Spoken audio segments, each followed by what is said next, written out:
Why pay the price? Why work this hard? Why go this far? Why try to learn this much? Why try to do it all? Why try to see it all? Why try to have it all? Why do it? Why learn it? Why study? Why put yourself out? Why try to take on this much responsibility? Why develop yourself to the full? Why try to become all that you can possibly become? Why try to earn as much as you can earn, share as much as you can share, develop every skill you possibly can, see every human you possibly can, go to every class you possibly can, touch everybody you possibly can? Why do that much? Why go that far? Why share that much? Why give that much away? Why try to see everything? Why try to do everything? Why try to become everything? That's a good question, why? And you're the only one personally that can answer that question for yourself. You've got to have your own list of whys. Here's what I want you to do when you go home after you've left this extravaganza. Work on your list of whys. One of the big thrusts for success is to come up with a strong enough why. In leadership training, here's what we learn. If the why is powerful, the how is easy. But if the why isn't strong, if your goals aren't powerful, if the vision isn't clear, the old prophet said, without a vision we die, without a vision we perish, without a dream we're nothing. From the movie The Professionals, I listened to Bill Heron give his testimony yesterday. From the movie The Professionals, it said, we joined because we believed. We stayed because we were committed. We left because we were disillusioned.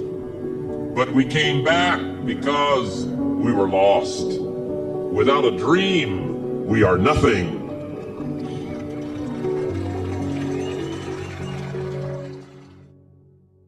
Goals are important for a genuinely success-oriented person. Without them, you're just playing around. The difference between a goal-directed individual and someone without goals is like the difference between a Wimbledon champion and a kid batting a tennis ball around on a court with no-net. No opponent to bring out the best in him, and no way of keeping score. Despite everything that's been written about the importance of goal setting, very few people actually put it into practice. It's always amazed me the way the average person devotes more thought and effort to planning his or her 2-week vacation than to planning his life. Goals represent challenge in its most positive form. Leaders have their personal goals, as well as those of their organization, clearly in focus. In fact, one of the principal responsibilities of leadership is defining goals for the vast majority of people who aren't able to do it for themselves. Over the years, I've developed some ideas about effective goal setting, and I'd like to share those with you. I also want to point out some traps of goal-directed behavior that aren't usually talked about, but certainly ought to be. When I was a kid, I used to dream what it would be like to buy a ticket on a train and just go someplace. I didn't really think about where I'd be going or how long it would take to get there. I just loved the idea of getting on the train and letting it take me someplace. I guess there's still something appealing about that idea, but it's not really the way you should live your life as a mature human being. When you grow up, you buy a ticket on a train or a plane because you want to go someplace and you know exactly where you're going. You may have to change planes in a different city. Your flight may be canceled, or you may have to switch to another flight. You may not feel like talking to the person seated next to you, but you will persist. You know where you're headed, and you're quite determined to get there. That's goal-directed behavior in its simplest form. There are short-term goals and long-term goals. Sometimes you're flying across the country. Other times, you're just walking down to the corner grocery store. Long-term goals are the equivalent of a major journey. When you reach the point where you've achieved your long-term goals, your life will be fundamentally changed, and the process of getting to that point will have transformed you into a stronger, wiser, and higher performing person. How can you identify your long-term goals? On a sheet of paper or in a notebook, write these 5 headings. 1. What do I want to do? 2. Who do I want to be? 3. What do I want to see? 4. What do I want to have? 5. Where do I want to go? Under each of these categories, write down several possible long-term goals. Be very relaxed about this. Just allow your mind to flow and come up with 3 to 6 ideas for each category. Don't worry about a lot of details at this point, and don't spend too much time describing a particular goal. For example, refer to category 1. Suppose you want to write a book about the history of your family going back to the arrival of your great-grandparents in the United States. Just quickly jot down family history.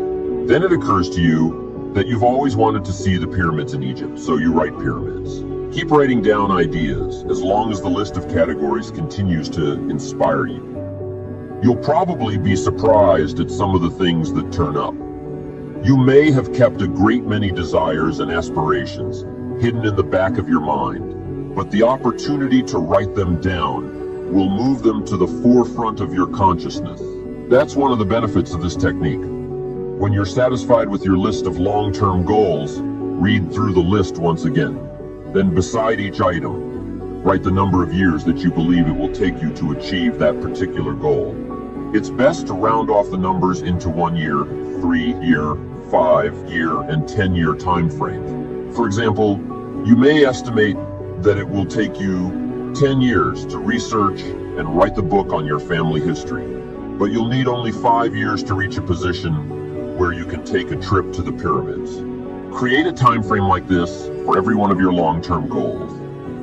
When you're finished entering your time frames, there should be a fairly balanced distribution for all your goals. If there are many 1 and 3-year objectives, but only a few in the 10-year category, maybe you need to think more about what you really want your life to add up to. What kind of life you really want to build over the long run.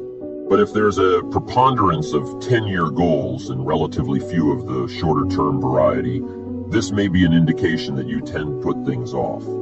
Keep working on your list, adding and subtracting goals with various time frames, until you've created a more or less even distribution. Now comes the really challenging and interesting part. So far, you've just been adding things to the list, but now it's time to start making some selections. Now you're going to start asking yourself, it's really important compared to what might just be fun. Choose 4 goals from each of the 4 time frames: 1 year, 3 year, 5 year, and 10 year.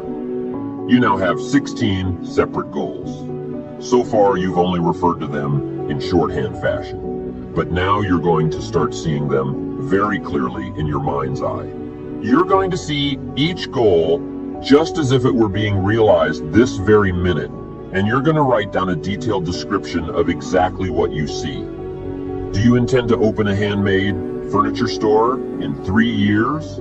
What will the store look like from the street? Will there be gold leaf lettering on the windows, or will there be a sign hanging over the door instead? How many square feet will the store contain? Will there be a showroom area for the furniture in front and a workspace in back? Or will the furniture be built at a different location? Do you intend to have any employees?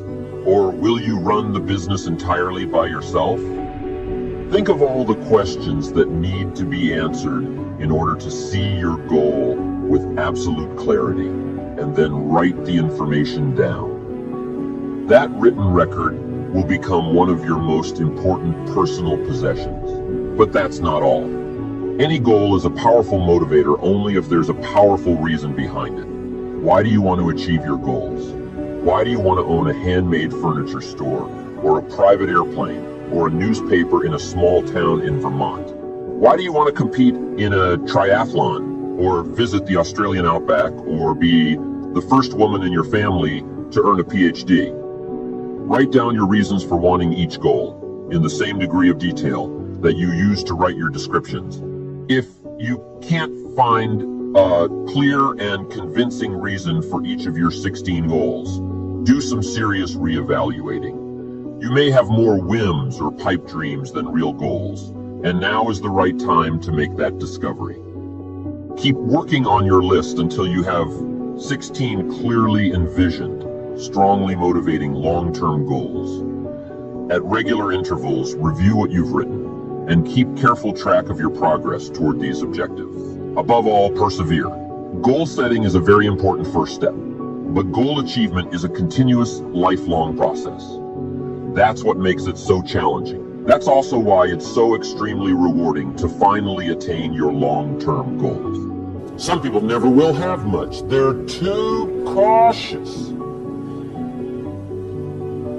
Now, you can also be too reckless, but you can also be too cautious. This is called the timid approach to life. And my caution was always the risk. Risk used to drive me right up the wall. I used to say, what if this happens? It's called the language of the poor. What if this happens? And on top of that, if this was to happen, look at the fix I'd be in. I better not try. I could always ace myself out. Then I'll tell you what changed my whole life when I finally discovered it's all risky. The minute you were born, it got risky. If you think trying is risky, wait till they hand you the bill for not trying. If you think investing is risky, wait till you get the tab for not investing. See, it's all risky. Getting married is risky. Having children is risky. Going into business is risky. Investing your money is risky. It's all risky. I'll tell you how risky life is. You're not going to get out alive. That's risky. The Englishman says, well, if that's the way it's going to work out, let's give it a go. Right, that's what it's for. Give it a go. Somebody says, yeah, but I'm looking for safety and security. Fine, then huddle in a corner. We'll cover you with a sheet, bring you 3 meals a day. And we'll protect you, feed you, look after you, care for you. We won't let anything happen to you. And you'll probably live to be 100. The guy said, well, yeah, I'd live to be 100. But what a way to live. Right. What a way to live, safe and secure. Don't ask for security. Ask for adventure. Better to live 30 years full of adventure than 100 years safe in the corner.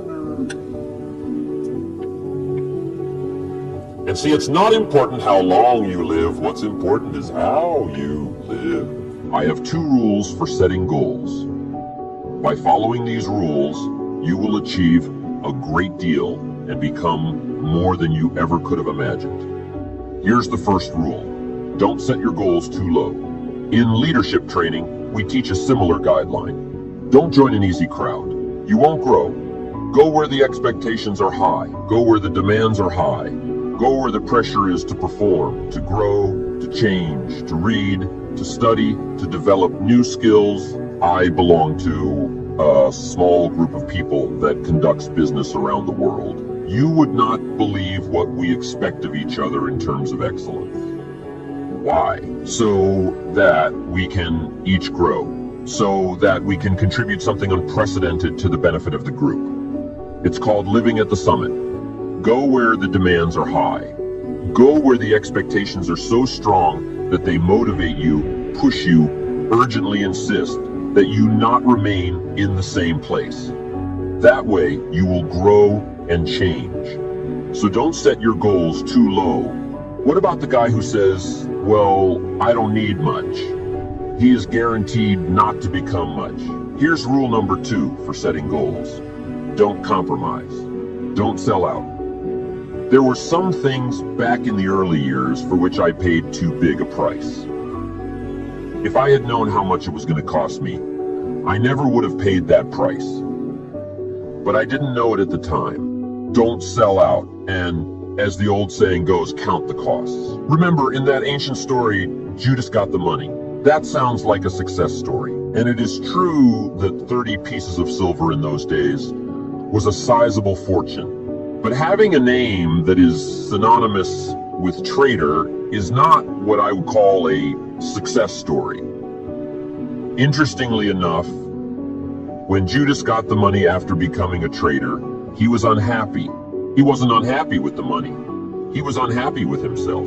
You see, The greatest source of unhappiness doesn't come from the outside world. The greatest source of unhappiness comes from within. To alleviate his unhappiness, Judas tried to return the money, but no one would take it back.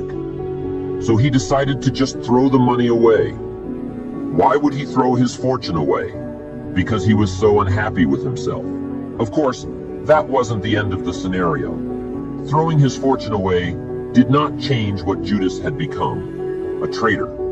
In total frustration, he hung himself. Why did Judas have such a tragic end? Because he was so unhappy with himself. He sold out. He paid too big a price. Don't compromise your values. Don't compromise your virtue. Don't compromise your philosophy. There are two words from ancient scripture you need to keep in mind. The first is beware. This is the negative word. Be aware of what you become in pursuit of what you want. Don't sell out. Indeed, if Judas were to advise us today, he would tell us to beware. The second word, behold, is the positive one. Behold the possibilities and the opportunity. Behold the drama. Behold the awesomeness. Behold the uniqueness. Behold the majesty. What a positive word, behold. Set the kind of goals that will transform your life, that will make you far better than you are, far stronger than you currently are, and you will behold